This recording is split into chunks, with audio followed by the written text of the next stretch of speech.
Hi, welcome. In this video, I want to take a minute to answer the question as it relates to the difference between those who identify as balanced dog trainers and force-free trainers. Because really the question is, what's the difference? Do balanced dog trainers really offer something different, than force-free trainers do by way of a way out, by way of a process resolving behavioral issues? And the answer to that is really not, okay? They really don't.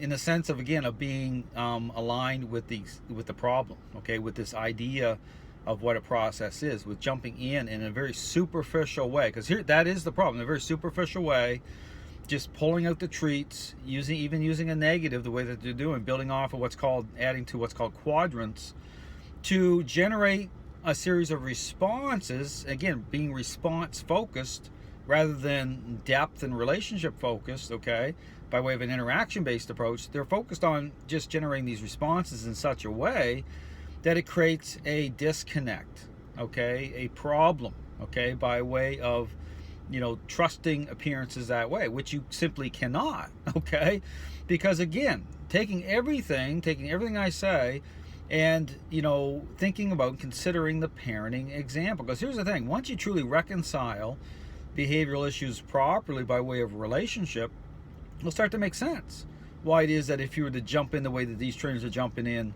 motivating responses the way they're doing it, and then selling it the way that they're doing it, you should expect problems. I mean, that's the rule, And there are problems. Understand here, this is something else that you've seen happen, is this other type of disconnect happen in the dog training world, is these trainers are pretending like there's no problems. There's tremendous problems right now in the dog training world. Look at the device bans.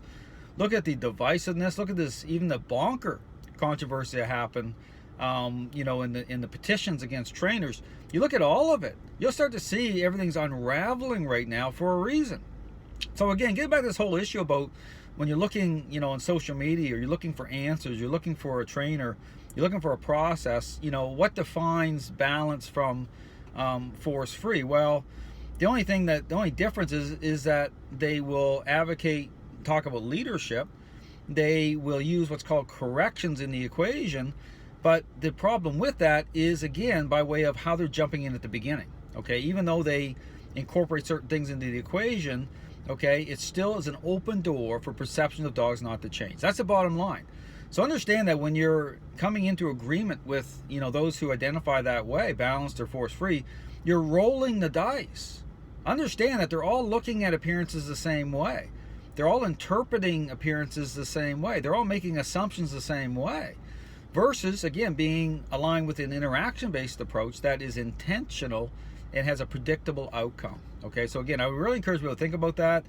When you see these groups of trainers trying to say that they're different, they're really not.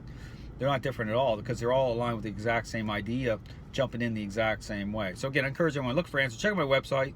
Lots of great information. Thanks for watching.